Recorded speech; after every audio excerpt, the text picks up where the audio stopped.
Então, muito bem, bom dia novamente. Bom dia, irmãos. Bom dia ao pessoal do Cidade Dorme.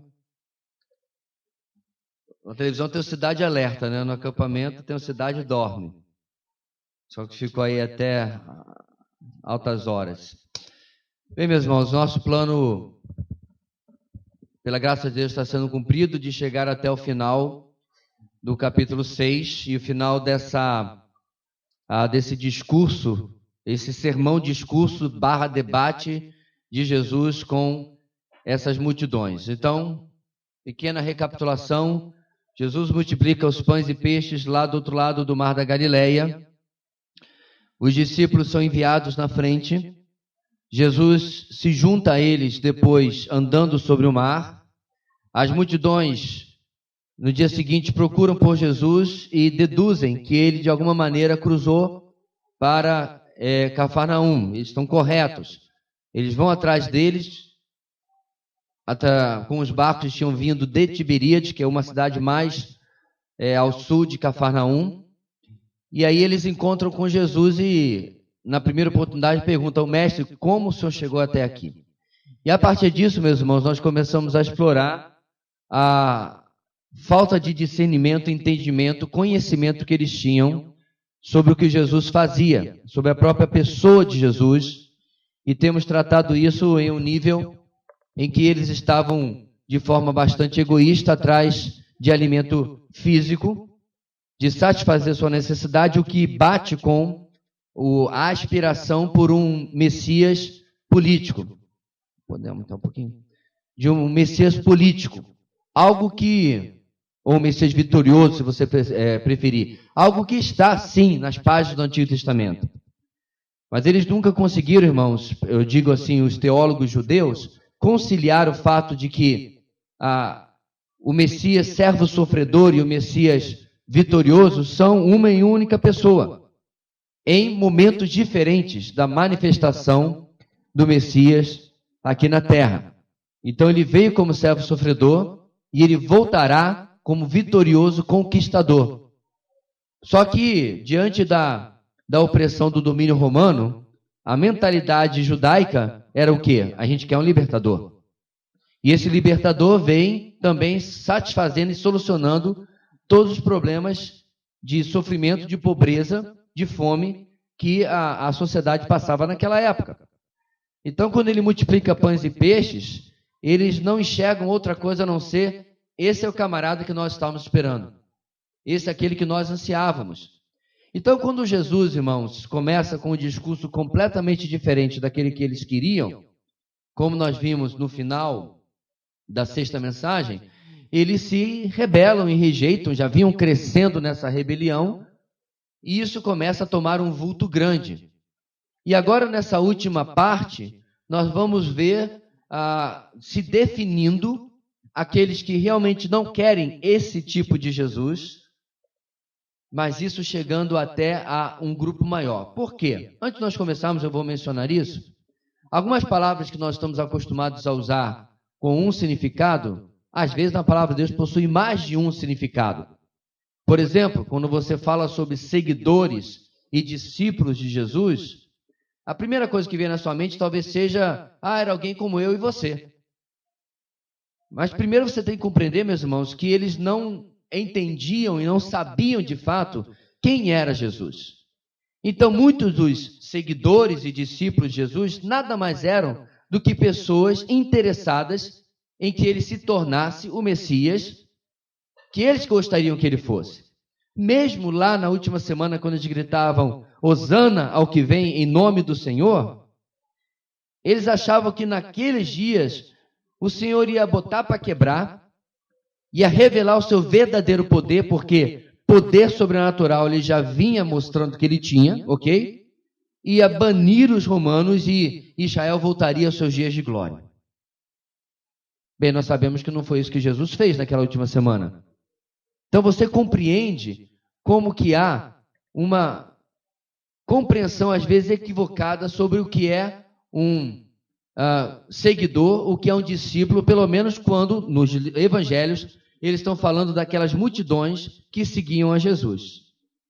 E quando Jesus fala, meus irmãos, do preço do discipulado, tome a sua cruz e siga-me, ele estava fazendo o quê? Ele estava começando, vamos chamar assim, a filtrar, né? Peneirar dentre aquela multidão aqueles que de fato iriam segui-lo. Agora, irmãos, uma compreensão equivocada sobre Jesus não devia nos surpreender. Você lembra lá no comecinho do livro de Atos, quando nós passamos com as pessoas que ficaram 40 dias na companhia do Senhor ressuscitado, e ainda assim, o que eles fazem? Senhor, vai ser nesse tempo que o Senhor vai restaurar o reino a Israel? Esse não é no momento... 40 dias o Senhor está falando com eles.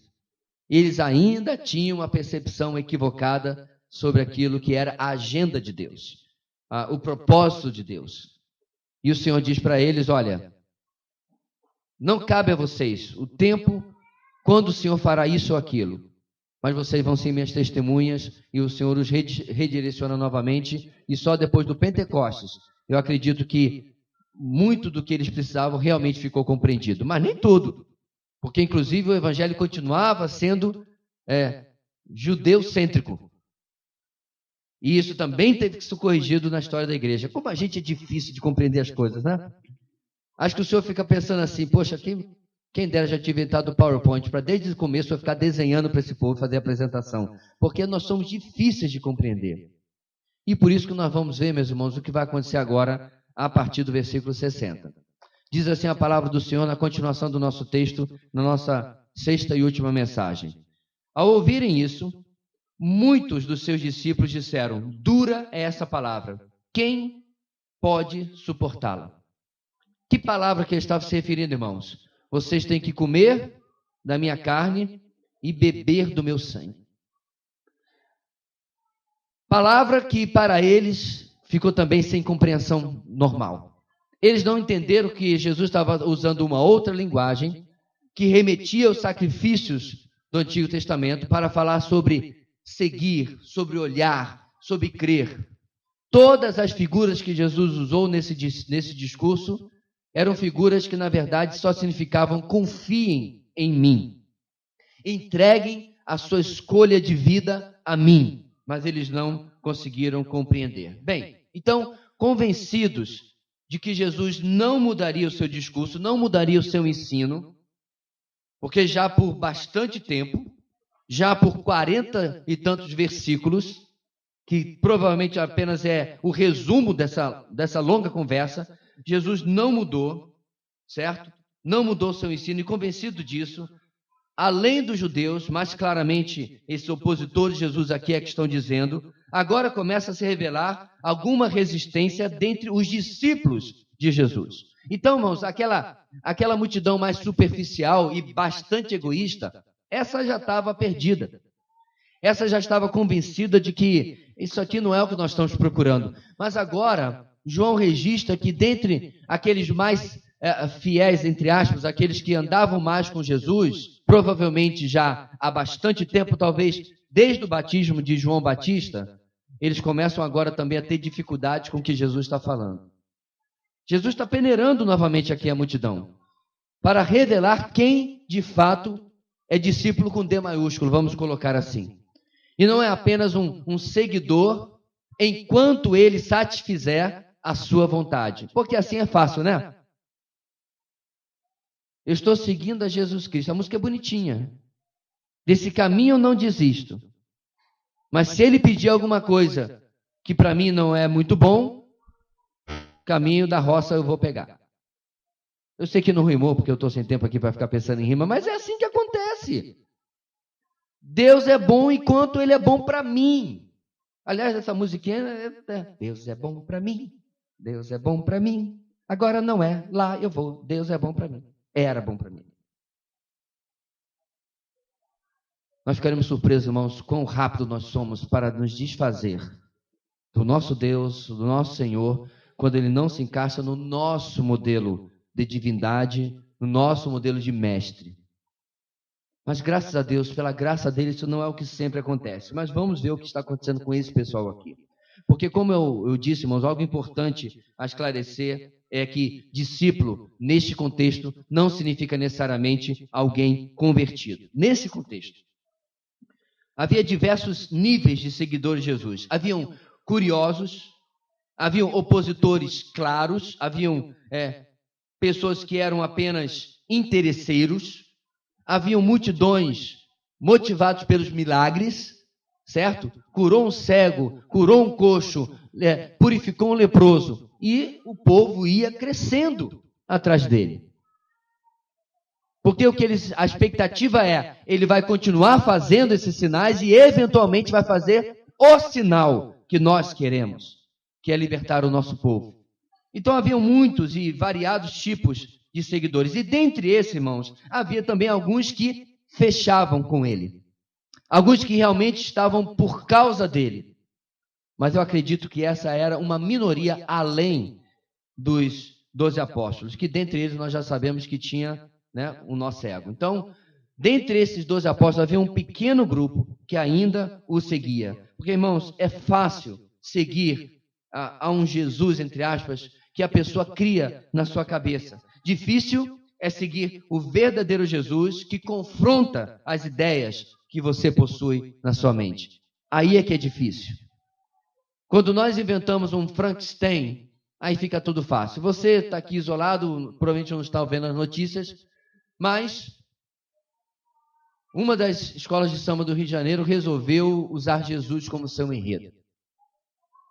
Se você conseguir depois dar uma olhada na repercussão que está tendo, eu acabei de publicar um texto que não é meu, é de um irmão em Cristo, porque aquilo é um arremedo de Jesus, é uma leitura ideológica de Jesus. É uma leitura pela lente da política. E aí Jesus é um mendigo, Jesus é um pobre injustiçado que foi morto pela polícia, né? Só porque estava com guarda-chuva na mão, claro, provavelmente. Eles fazem essa leitura, fizeram, e estão sendo aplaudidos. Quem não gosta de um Jesus que se casa com os meus anseios, com as minhas ideias, com a minha ideologia? Apenas aquela pessoa que, pela graça de Deus, é alcançada com o entendimento de que Jesus é quem Ele é. Não há como você pensar o Jesus que você gosta do vinde a mim, todos que estão cansados e sobrecarregados, e rechaçar o Jesus que diz raça de víboras, ou ai de vocês fariseus. O Jesus que diz, vai, não peques mais, porque você é pecador. Não tem como nós escolhermos. Não tem como nós deixarmos fora, irmãos, o Jesus lá de Apocalipse, que as pessoas vão dizer para os montes, cubra-nos da face de quem, irmãos? Do Deus malvadão do Antigo Testamento? É isso que diz Apocalipse, irmãos? Não, cubra-nos da face do Cordeiro, porque é chegado o dia da sua ira. Jesus vai cair, meus irmãos, de trend no Twitter naqueles dias. Vai perder likes do YouTube. Porque ninguém quer esse daí. E é por isso que as multidões estão vazando. Porque ele não preenche a expectativa que eles tinham. É por isso que, como disse o versículo, dura é essa palavra. Quem pode suportá-la? Certamente não pode suportar aqueles que também têm o coração duro. Porque o que acontece, irmãos, quando uma coisa dura bate na outra? Dá até faísca, às vezes, dependendo do material. Uma palavra dura em um coração duro não produz transformação. E é exatamente o que acontece aqui. Esses são mais interessados, como eu disse, em ver as suas necessidades materiais atendidas. Mais interessados em um Messias político que os livrasse de Roma. E Jesus definitivamente não preenchia esses requisitos. Queridos, um dos maiores desafios que eu e você temos no nosso evangelismo é conseguir mostrar às pessoas que elas precisam rever, aos olhos das Escrituras, a sua noção de Deus e de Jesus e de justiça e de tudo mais que está mal compreendido. Num desses vídeos que eu tenho tanto mencionado sobre o evangelismo, a pessoa ouviu de que Deus é justo, de que Deus punirá o pecado, mas que Deus também providenciou uma saída através de Cristo, tudo explicadinho, maravilhoso o evangelista. E aí a resposta, ele perguntou, o que você acha diante disso? Então, diante de você ter constatado que você é um pecador, que você é culpado, que você é pecador, que você já cometeu esses pecados, diante de Deus, você estaria inocente ou culpado? Adivinha qual foi a resposta da criatura? Inocente. Eu fico pensando, irmãos, como é difícil para aquele irmão que grava esse vídeo ficar com essa cara de paisagem ou mostrar surpresa. O camarada acabou de admitir. Aí ele disse, mas por que você acha que você é inocente? Ah, porque Deus é bom. Aí ele falou assim, bem, segundo o seu padrão, Deus não é bom. Deus é muito ruim. Aí ele, como assim? Ué, porque se Deus está fazendo algo ruim, ele é ruim. Qual ruim que ele estava se referindo, irmãos? Inocentar o culpado. E aí o irmão pacientemente explicou, se você vai até uma corte, inclusive o camarada estudava direito, se você for até uma corte, e lá tem um juiz e tem um camarada que matou um monte de pessoas, e ele sabe que ele é culpado. Todo mundo sabe, as provas estão aí, até o advogado de defesa dele não sabe o que fazer. E o juiz lá da frente diz, eu lhe declaro inocente, o senhor está livre para ir. Esse juiz é um juiz bom ou um juiz ruim? E o camarada reconheceu, não, esse é um péssimo juiz. Ele tinha que condenar o assassino. E aí ele voltou à pergunta, então como você acha então que Deus é um bom Deus, um bom juiz, se vai inocentar você? Então você veja, meus irmãos, a falta de lógica acontece porque ele construiu um Deus que consegue ao mesmo tempo fazer o mal, mas ser bom. Eu não sei como. Mas quando nós queremos um escape, uma desculpa para o nosso pecado, a gente inventa as coisas mais loucas na nossa cabeça, mais ilógicas na nossa cabeça. Porque era isso que essa multidão estava fazendo. Eles queriam alguém que cumprisse a sua agenda, pouco importa, até se transgredisse a própria natureza de Deus. E aí na sequência, o texto diz que Jesus, sabendo em seu íntimo que os seus discípulos, não é mais as grandes multidões, é um grupo bem mais restrito, que seus discípulos estavam se queixando do que ouviram, Jesus lhes disse, isso os escandaliza? O que acontecerá se vocês virem o Filho do Homem subir para onde estava antes? O apóstolo Paulo, irmãos, escreveria tempos depois, quem sabe até pensando em passagens como essa, ele escreveria em 1 Coríntios 1:23, nós, porém, pregamos a Cristo ressuscitado, o qual de fato é escândalo para os judeus e loucura para os gentios. É interessante, irmãos, porque a palavra escândalo também precisa ser explicada nesse contexto. O que é escândalo hoje? Quando alguém faz alguma coisa muito ruim, de fato, certo? Então você vê uma celebridade que causou um escândalo porque fez uma coisa completamente ruim e fica exposta na mídia, assim coisa. Alguém que caiu em um pecado que bastante reprovável pela sociedade causa escândalo ao evangelho. Então, de fato, essas pessoas fizeram algo ruim. Exatamente o que Jesus fez de ruim aqui? Qual é o escândalo que a Bíblia chama, irmãos? Porque, inclusive, essa palavra vem do grego, escândalon. A palavra significa algo que eu não consigo aceitar segundo os meus padrões. Viu como não é exatamente fazer uma coisa ruim? O Senhor fez uma coisa excepcionalmente boa na cruz, mas aos olhos do judeu, maldito é aquele que é morto no madeiro. Eles não conseguem compreender que a maldição a qual Jesus se submeteu foi por graça, misericórdia e amor para os pecadores não pagarem por si mesmos. Então Jesus usa essa palavra aqui dizendo, isso tudo está fora da compreensão de vocês, fora da aceitação de vocês, isso os escandaliza. E aí ele complica mais ainda, vocês não viram nada. Porque o pão que desceu do céu também vai ser o pão que vai retornar aos céus. Irmãos, eu fico pensando na cabeça desse pessoal, estourou agora. Como é que é? Ele não apenas tem origem celestial, mas ele vai voltar para lá. Ele sabia, meus irmãos, que Jesus não estava falando em ir para o céu como todo mundo supostamente acha que vai para o céu. Não é isso. Ele está falando de algo diferente, ele está falando de algo que eles não conseguem compreender. E pior ainda, meus irmãos, no versículo 62, ele se chama de quê? Como Jesus se identifica na sua Bíblia? Filho do homem. Você sabe de onde ele tirou isso? Porque os judeus sabiam. Ele tirou isso, meus irmãos, de Daniel capítulo 7. Ele não apenas está dizendo que ele vai voltar para os céus, mas ele é dos céus. Olha o que lê em Daniel capítulo 7. Em minha visão à noite, vi alguém semelhante a um filho do homem, vindo com as nuvens dos céus. Ele se aproximou do ancião e foi conduzido à sua presença. Ele recebeu autoridade, glória e o reino. Todas as nações e homens de todas as línguas o adoraram. Seu domínio é um domínio eterno, que não acabará, e seu reino jamais será destruído. Jesus é este Filho do Homem. E eu sei disso, meus irmãos, porque isso tem sido uma luta também por rabinos judaicos para contradizer esse texto e dizer que Jesus não era uma pessoa digna porque ele se fazia igual ao Filho do Homem de Daniel. Não, eles erraram. Exatamente porque ele é uma pessoa digna. Ele mostrou a verdade e se fez igual ao Filho do Homem de Daniel capítulo 7. Aquele que Daniel vê na sua visão de noite. E esses judeus ouviram que Jesus está falando. E isso, meus irmãos, é aquilo que nós falamos em outras mensagens. Jesus, peraí gente, deixa eu deixar a coisa mais fácil para vocês. Ele complica mais ainda no versículo 62. Ele fala 3 coisas aqui difíceis para eles ouvirem. Porque ele quer realmente, como eu falei, peneirar, filtrar.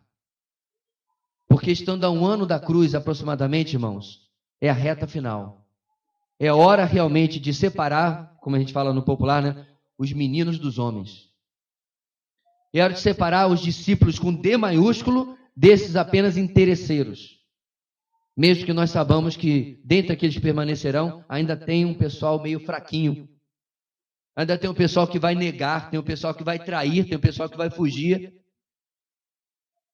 Mas é o pessoal que é digno ou capaz de ser restaurado eventualmente. Então ele pergunta, qual vai ser essa atitude dele quando o vir subir? Como de fato eles veriam aproximadamente 1 ano e pouco após a crucificação e a ressurreição. E aí ele começa novamente a repetir os conceitos do versículo 63, que ele vem cobrindo todo o seu discurso. O espírito da vida. A carne não produz nada que se aproveite. As palavras que eu lhes disse são espírito e vida. E aqui, meus irmãos, em uma clara mensagem para esse grupo de discípulos que estava, digamos assim, revendo a sua dedicação em segui-lo, Jesus explica a diferença. Vocês estão procurando coisas da carne, coisas das quais nada se aproveita. Reinos deste mundo, soluções desta vida. Jesus está dando a esses uma última oportunidade de perceberem como que eles estão se assemelhando àqueles mais superficiais que já tinham vazado. E que eles tinham uma oportunidade agora de rever, talvez passar na sua mente, aqueles que estavam já há meses, há anos, seguindo a Jesus. Lembra quando eu disse tal coisa? Lembra quando eu disse tal ensino? Quando eu ensinei tal coisa? Ligue os pontos e veja quem eu sou e o que eu estou ensinando, para que você pese o custo do discipulado. Para que você me siga de verdade e não apenas de uma maneira superficial. Eu estou lhes anunciando o reino do Espírito. O reino e a vida vêm através das minhas palavras, do meu ensino. Pastor, mas isso aí vai funcionar?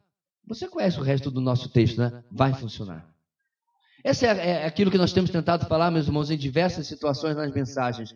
Você não precisa nunca duvidar da eficácia da verdade de Deus. Ela pode parecer absurda, porque às vezes você fica na faculdade vendo aquele seu professor tão eloquente, com o dedo no queixo, né? Talvez ele tenha um monóculo.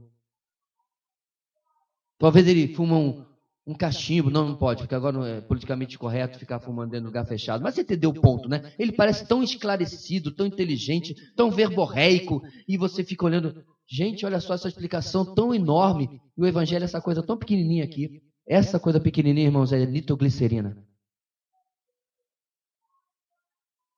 Toda essa verborréia, essa prosopopeia que o mundo, toda essa sabedoria do mundo é palha.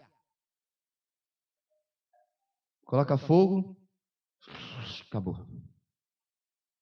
Palha. Mas o evangelho é nitroglicerina de Deus para a salvação de todo aquele que crê em Deus.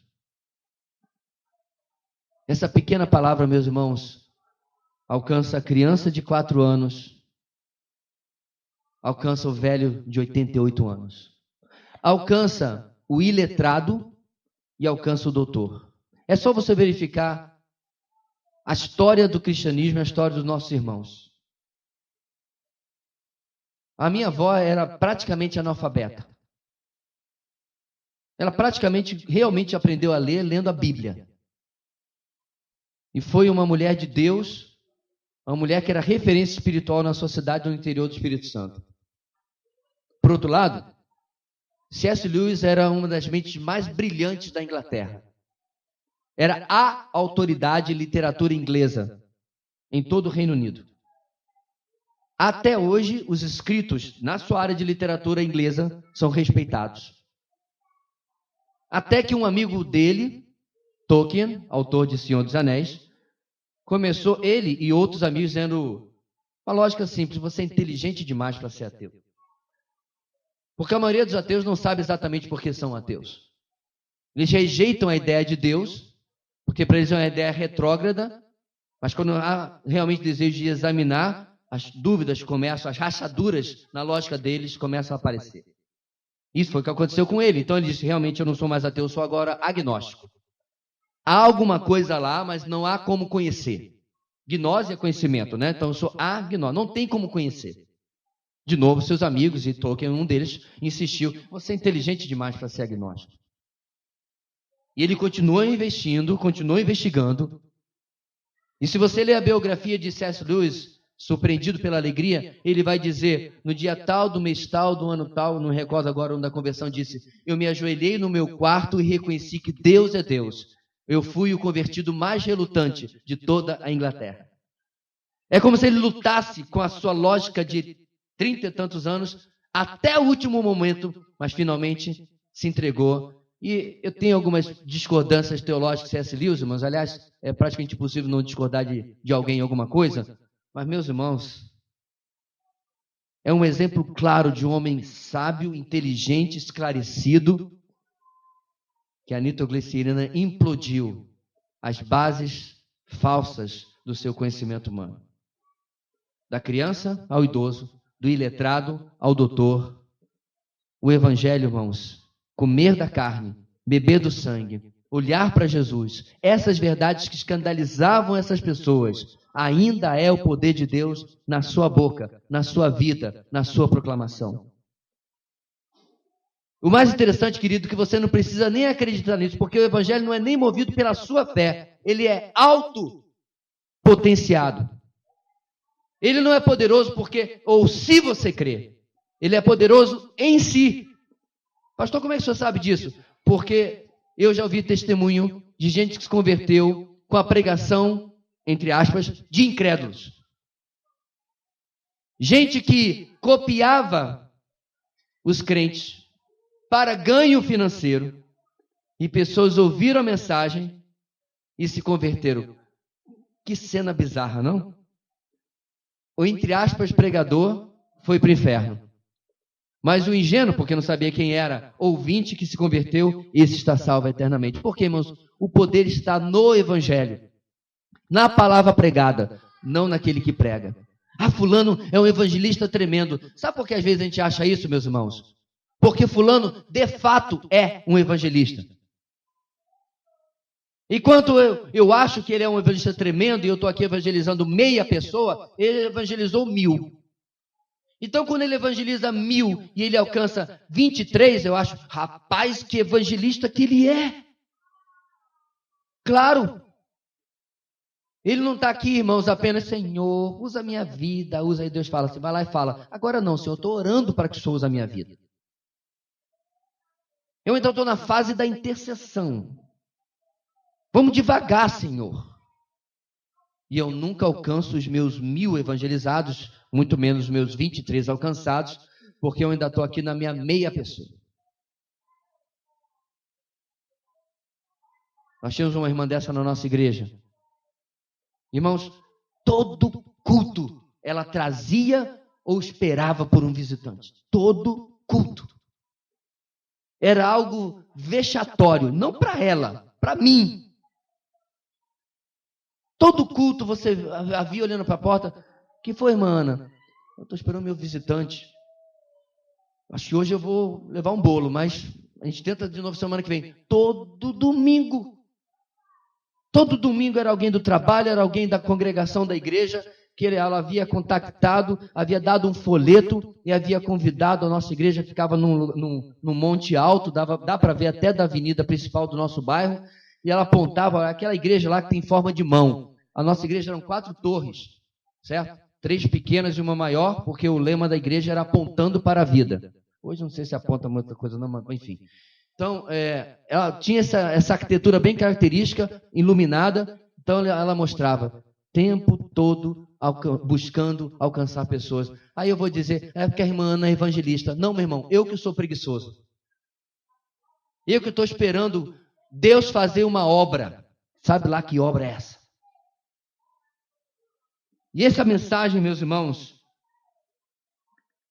de Cristo crucificado, que é escândalo, como diz o texto, é sempre Jesus, como eu disse, sendo confrontativo e não diluindo a mensagem, não resumindo, porque ela voltando ao nosso linha de raciocínio, ela é poderosa em si mesma, ela pode fazer a obra em si mesma. Porém, mesmo com o melhor evangelista que já existiu, o nosso Senhor no nosso texto, olha o versículo 64, perdão. Contudo, há alguns de vocês que não creem, pois Jesus sabia desde o princípio quais deles não criam e quem o iria trair. Impressionantemente, meus irmãos, diante de uma oferta desse tamanho e desta forma graciosa e valiosa, havia naquele tempo e continua havendo também hoje, nossa própria experiência, aqueles que não creem e nunca crerão. E como nós falamos desde o começo, meus irmãos, diferente de Jesus, eu não sei quem crê e quem não crê no meu oikos, na minha comunidade onde eu convivo, quer seja trabalho, estudo, vizinhança, família, nós não sabemos, não é verdade? Jesus sabia. Você já parou para pensar, meus irmãos, que aquele que sabia, diz o texto, quem cria e quem não cria, continuava pregando? E nós, que não temos ideia de quem crê e quem não crê, achamos desculpas para não pregar. Não é uma coisa interessante? Porque se alguém, meus irmãos, tinha uma razão para dizer, eu vou pregar mais não, porque eu já sei exatamente quem é quem. Então eu vou separar aqui os que criam e parar de perder meu tempo. Não é o que você faria? Seja sincero. Você não faria isso? Se tem um grupo aí de 200 pessoas, ou 300, quantas forem, e Deus revela a você, olha, apenas esses 45 aqui creem. Aí você diz, Senhor, valeu, me economizou um tempão, não vou perder tempo. E aí você separaria aqueles 45, talvez dava uma boa explicação para os restantes, né? Olha, eu quero agradecer aí, mas não está dando certo, não é vocês, sou eu. Ah não, isso é quando desmancha namoro, isso é outra coisa. Você dava uma desculpa escarrafarrapada dessa. Você dava alguma coisa aí para dizer, não tem mais como trabalhar com vocês. Você se concentrar naqueles 45, por quê? A gente gosta de quem responde. Jesus, que tinha completa revelação do coração de cada pessoa ali, continuava pregando, continuava insistindo, continuava repetindo, mesmo sabendo, como acabamos de dizer, que havia aqueles que não criam e que jamais creriam. Irmãos, as palavras de salvação são essenciais, mas precisam ser respondidas pela fé, isto é, pela confiança. Quando o indivíduo troca suas incertas certezas da vida por aquilo que o Senhor está prometendo, aí nós alcançamos o objetivo da nossa pregação. Porque como não estamos na mesma categoria de Jesus, nós temos que olhar para as multidões e dizer, Senhor, Tu sabes quem é o Teu povo no meio aqui. Pastor, mas às vezes isso é cansativo. Irmãos, eu sei que existe, mas é raro. Vamos ver? Quem aqui se converteu quando ouviu o Evangelho pela primeiríssima vez? Você nunca tinha ouvido o Evangelho, você se converteu pela primeira vez. Alguém, irmão? Alguém? Porque tal fenômeno, meus irmãos, é tão raro que comprova a regra. Até nós, não é meu caso, mas dos que foram criados dentro da igreja, em casa você de uma forma ou outra ouviu o evangelho. Todo domingo você foi lá e ouviu o evangelho. Aí um belo dia lá na classe de crianças, ou com papai e mamãe, você ouviu e a lâmpada acendeu. O que aconteceu com as outras vezes? Se a pessoa, irmão, se nós fizéssemos assim com nossos filhos, irmão, você está ensinando o evangelho para seu filho? Eu ensinei para ele quando ele estava logo na maternidade. Não quis. E alguém pode lhe mostrar o absurdo disso, porque a criança não entendia nada? Não, mas quando ele fez 4 anos, eu repeti, dei uma segunda chance. Porque eu sou gracioso, longânimo, tardio em irar-me. E eu dei uma segunda chance e ele não quis. É o filho do diabo mesmo. Irmãos, a gente não faz isso. E precisamos, irmãos, compreender o plano específico de Deus na vida de cada um. É como se Deus colocasse na vida de cada eleito um timer. O problema é que ele não mostra para mim e para você. Porque se ele mostrasse, os eleitos andassem com a letra E aqui desse lado e um timer do outro lado da testa, né? Corre, está faltando 1 minuto para aquele ali. Mas não é assim que funciona. Nós pregamos, nós entramos como cristãos, irmãos, nas sinagogas de Corinto e de Bereia. Nós pregamos e alguns ouvem a palavra e atendem. E nós seguimos com isso. Outros rejeitam, rasgam as vestes, sacode o pó. Tudo coisas que nós vimos acontecendo com o apóstolo Paulo e seus companheiros. Contudo, qual é a palavra que se repete em Atos vez após vez? E a palavra do Senhor crescia a cada dia. Sabe por que crescia, meus irmãos? Porque você vê uma igreja engajada, uma igreja proativa, uma igreja com iniciativa, uma igreja que não ficava esperando algum tipo de revelação especial, mas pregava, prestando as palavras de Pedro, a tempo e fora de tempo. Ele via, meus irmãos, a vida das pessoas como uma enorme urgência de ouvir a palavra do Evangelho. Não usava de subterfúgio, não usava de desculpas, engajava-se com as pessoas para pregar. E diante, meus irmãos, de tudo isso, no versículo 65, Jesus continua e prosseguiu: é por isso que eu lhes disse que ninguém pode vir a mim, a não ser que isso seja dado pelo Pai. A razão, meus irmãos, do abandono desses discípulos por conveniência vinha da ausência do agir divino em suas vidas, como nós temos visto também na multidão. Jesus não mais atendia às suas aspirações, portanto, Jesus não mais servia para eles, para ser seguido. Não estava mais nos requisitos que eles tinham.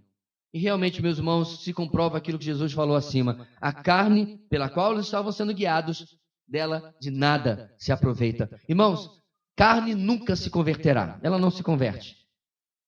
Ela continua sendo carne.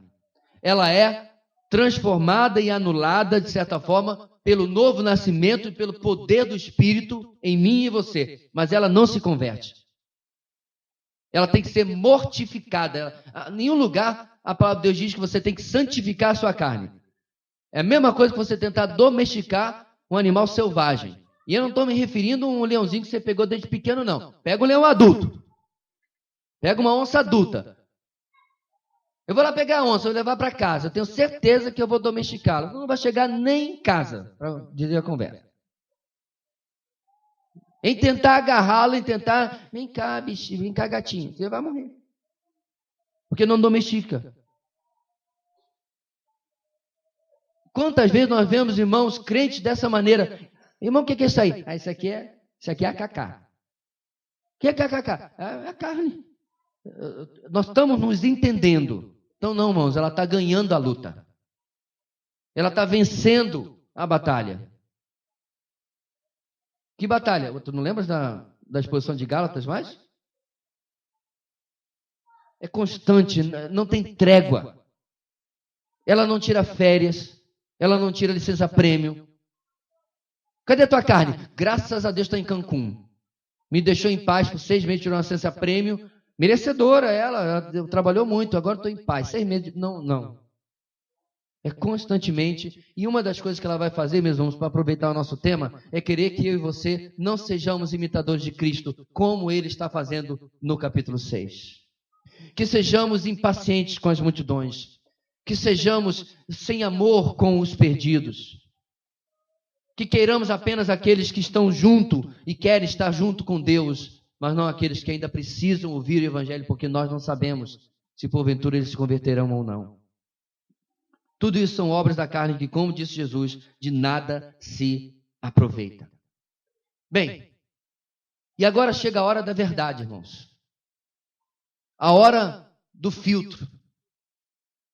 Primeiro Jesus usou um filtro com um padrão um pouco mais largo, e alguns passaram. Agora ele pegou um filtro mais fino. E olha o que diz o versículo 66. Daquela hora em diante, muitos dos seus discípulos voltaram atrás e deixaram de segui-lo. Nós chegamos então, irmãos, nesse momento crítico.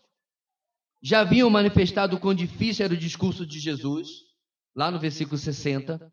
Quão duro é o discurso de Jesus, já haviam declarado isso. Agora, eles têm pelo menos a honestidade pessoal, a decência de serem coerentes com aquilo que eles estavam sentindo, com aquilo que eles estavam pensando. E eles, diz o texto, voltam atrás e param de seguir a Jesus. Talvez alguns deles, irmãos, estão fora de casa há algum tempo. Haviam abandonado suas rotinas, porque eles tinham apostado todas as suas fichas que esse homem vai revolucionar a nossa nação, vai libertar a nossa nação. Eu fico pensando em alguns deles voltando para casa. E a mulher, ei, finalmente achou o caminho de casa, né? E aí aquele teu Messias? E ele tendo que reconhecer que estava errado. Porque ele estava errado. A expectativa dele sobre Jesus estava completamente irrealista. E eu até acredito, meus irmãos, que alguns desses que abandonaram, um ano depois, quando viram ou ouviram sobre Jesus ter sido crucificado, sentiram uma autojustiça. Viu como estava certo? Que Messias que é crucificado como um criminoso? Que Messias que é crucificado como um maldito? Alguns desses com certeza se acharam repletos de razão na decisão que eles tomam aqui. E nesse lugar, meus irmãos, eles estão abandonando Jesus de duas maneiras. Primeiro, nos termos dele. Nós não queremos esse tipo de relacionamento com Jesus. E em segundo lugar, eles estão abandonando Jesus nos seus próprios termos. Ele não serve para ser nosso Messias político. Ele não preenche os nossos requisitos. Eles estão determinados em fazer isso. E o ensino de Jesus, irmãos, aqui sobre sacrifício expiatório, ele vai dar sua própria carne. O ensino de Jesus, a forma como ele enfatizou a inabilidade humana de buscar a Deus. Ninguém vem a mim se o Pai não o trouxer. Isso, por tudo, meus irmãos, tornou o discurso ainda mais inaceitável. Se tornou algo realmente intragável para eles. Mexeu com o orgulho daquela multidão. E agora em diante, irmãos, não há mais multidões seguindo a Jesus. O grupo foi afinado, foi diminuído. Nem sempre, meus irmãos, um crescimento negativo é algo ruim. Muitas vezes é o Senhor retirando os réprobos, retirando aqueles que não têm compromisso, retirando aqueles que não têm desejo de seguir realmente a Jesus. O que você faria numa situação como essa? Você correria atrás deles? Você iria atrás de alguns e diz, peraí, deixa eu explicar de outra maneira, acho que você não entendeu direito. Ou pelo menos você poderia dizer, você entendeu direito, mas você não compreendeu realmente o que eu quis dizer. Você não compreendeu como o que eu falei é importante para a sua vida. Você faria isso? Porque Jesus não fez. Jesus se vira, meus irmãos, para os que sobraram. E olha o que ele diz no versículo 67. Jesus perguntou aos 12, vocês também não querem ir? Em perguntar aos 12, ele acaba pegando de lambuja também alguns outros que ainda ficaram ali. Vocês também não querem ir? Quem desconhece, meus irmãos, o caráter, a natureza do Senhor Jesus, pode achar que em momentos como esse, ele não se importa com as pessoas. Na verdade, poderia até dizer, rapaz, o senhor era meio mal educação, né? Assim, mal educado, né? Meio grosso, né? Mais grosso que junta destroncada. E não se importava com as pessoas. Isso não poderia, meus irmãos, ser algo mais oposto à verdade. Não podia ser algo mais oposto da realidade. Para começar a conversa, porque ele desceu dos céus, porque se importava com os perdidos. Então por que Jesus age assim, meus irmãos? Por que ele age de maneira tão franca? Vamos usar essa palavra. Exatamente por se importar que as pessoas conheçam a verdade. Exatamente, irmãos, por desejar que sejam ganhas pela verdade, é que ele nunca adulterou e nem diluiu a verdade. Um desses evangelistas que eu tenho acompanhado, meus irmãos, quando ele está na parte das más notícias, das más novas, e como eu falei em outra EBD, ele fala sobre muitos anos os 10 mandamentos, né? Ele pergunta, você já contou alguma mentira? A pessoa, claro, diz que sim. Então você é o quê? A pessoa, ela tem dificuldade de falar. Mas finalmente ele ajuda. É uma palavra com a letra M. Mentiroso. Porque nós achamos que mentiroso só é aquele cara que está atolado na mentira. Mas a Bíblia não. Uma mentira, sou mentiroso. E ele continua, você já olhou para um homem ou para uma mulher com uma intenção lasciva? Porque Jesus disse que apenas se isso, você só olhar, você já comete adultério. E alguns ficam ali sem graça, e já, isso faz você um quê? E a pessoa tem dificuldade de admitir, mas finalmente com a letra A você consegue adúltero. E ele segue mais 3 ou 4 ou 5 mandamentos, então descobre no final, nós descobrimos então que você, e ele fala assim, mas não se preocupe, eu também, somos mentirosos, adúlteros, blasfemos, quando tomam o nome de Deus em vão, desobediente de pai e mãe, palavras duras. E aí finalmente ele conduz aquela pessoa a compreender se Deus é bom e justo, o destino dele que é culpado é o inferno. Aí ele entra com as boas novas. Parece, meus irmãos, com o evangelismo que você tem visto nos seus últimos anos de convertido? Como já falei para os irmãos me conhecem, 40 anos de convertido esse ano. 1% do evangelismo que eu já participei ensinava a evangelizar assim. Mas, Jesus te ama. Deixa eu te abraçar. Conhece o evangelismo do abraço? Já viu esse vídeo? Pessoa evangelizando com um abraço. Deve ser pelo perfume de Jesus, eu não sei. Aonde na Bíblia você evangeliza alguém com um abraço?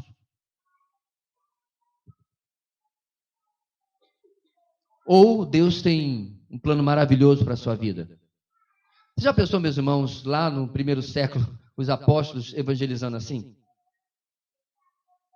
Olha, habitantes de Bereia, ou de Jerusalém, ou de onde quer que seja, Deus tem um plano maravilhoso para a sua vida. Aí alguém podia levantar, mas Paulo, o pessoal que está atendendo a sua mensagem não está acabando virando comida de leão? Menino, deixa a sua pergunta para depois. Não encaixa na narrativa.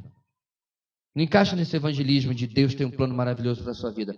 Pastor, mas Deus não tem de fato um plano maravilhoso para a nossa vida? Vamos lá ver, irmãos, essa afirmação. Depende. Depende do que você está falando sobre o plano maravilhoso para a sua vida. Se você está falando pós-morte, é só. Aí realmente é só vitória. Aí é só bênção, é só correr para a galera, não tem nada, meus irmãos, para você acrescentar ao plano de Deus que tem para nós após a morte. Agora, antes dela, às vezes as coisas não são bem assim, irmãos. E nós temos dificuldade de compreender isso porque a nossa cultura evangélica está saturada de um Deus Papai Noel.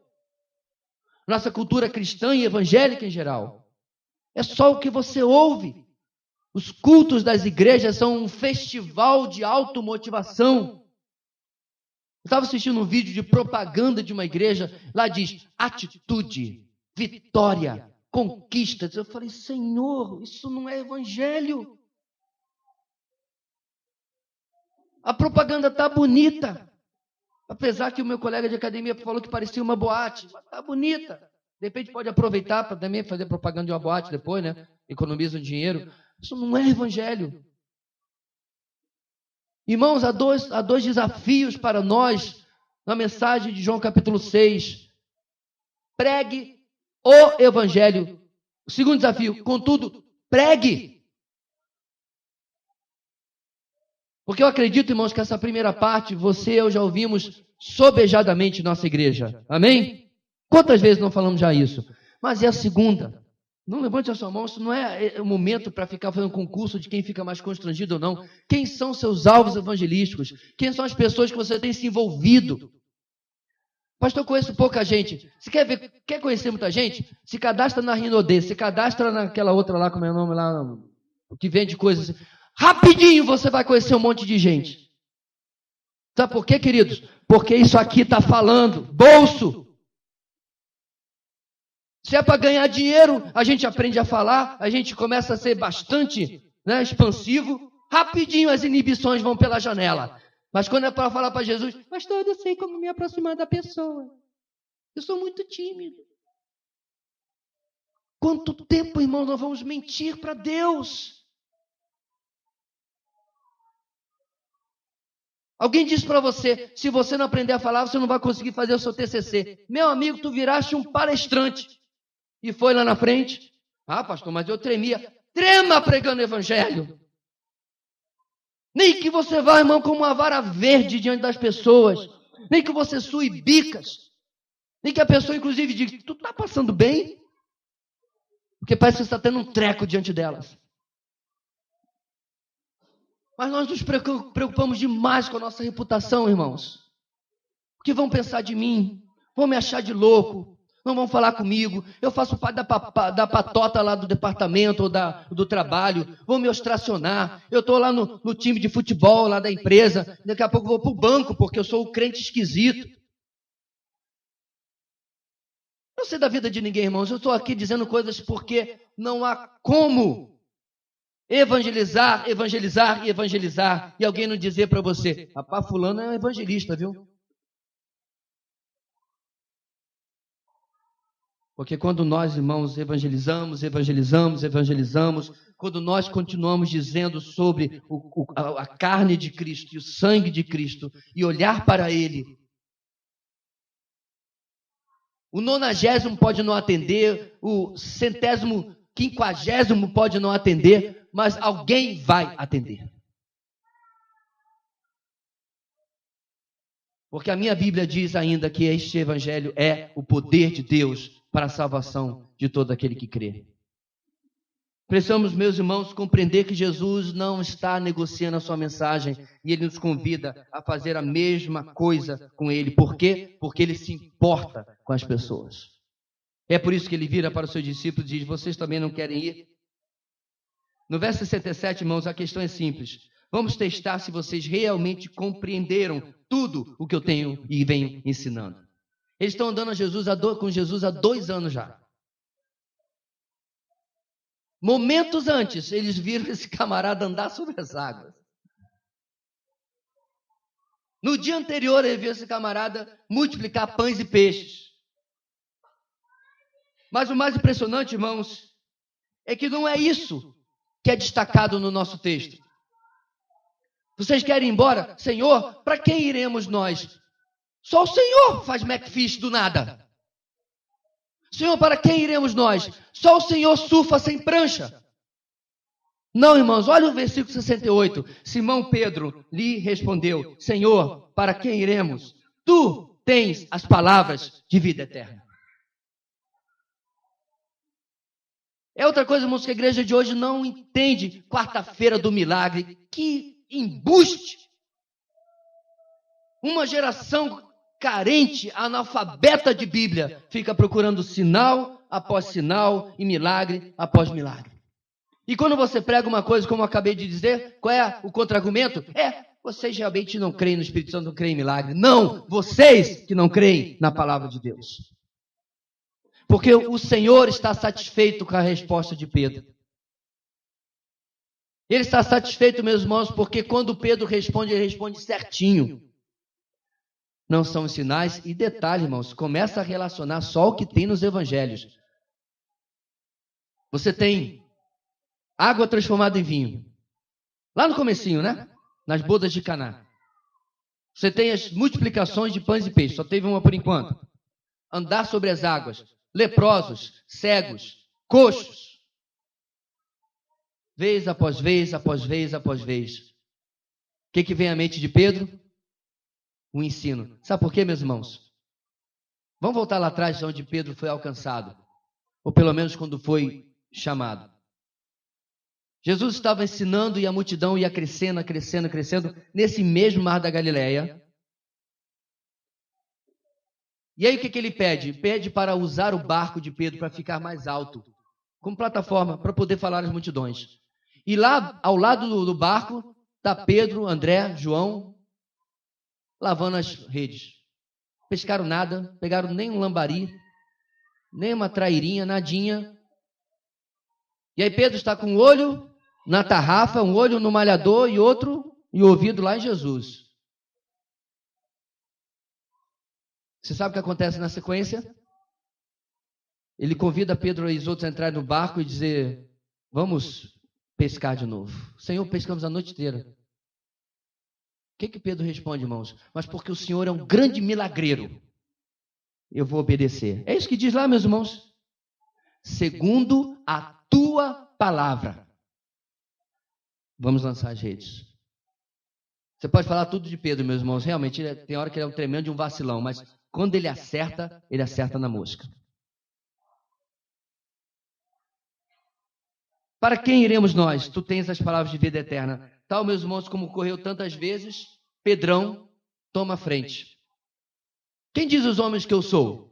Tu és o Cristo, o Filho de Deus vivo. Na verdade, os homens dizem outras coisas. Ele diz: quem vocês dizem que eu sou? Tu és o Cristo, o Filho de Deus vivo. Ele traz essas confissões perfeitas. E mais interessante, irmãos, que Jesus fala para ele: olha, não foi nem carne e sangue que te revelou, mas foi meu Pai que está nos céus. Parece que Deus dava umas forcinhas assim para Pedro, para acertar na mosca. Talvez se Pedro estivesse por conta própria, talvez ele lembrasse dos milagres, dos sinais, das maravilhas. Mas com a ajudinha de Deus, ele fica apenas na palavra. Quantas adulterações, irmãos, surgem em nossa vida e buscam nos iludir? Quantos falsos cristos, quantos falsos mestres o mundo, a carne, o diabo tentam colocar na nossa frente? A carreira, a família, o sucesso, alcançar isso ou aquilo. E nós esquecemos, irmãos, que uma só vida logo passará. Somente o que é feito para Cristo permanecerá. Jesus está mostrando a eles o verdadeiro sentido daquilo que Ele os chamou a fazer. E as palavras de Pedro, para completar, terminam no versículo 68. Nós cremos e sabemos que és o Santo de Deus. Pedro aqui, meus irmãos, está dizendo: nós temos uma compreensão de quem você é diferente daqueles que falaram antes. Eu acredito que a essa altura, irmãos, os discípulos tinham compreendido: ele realmente não veio ser um Messias político.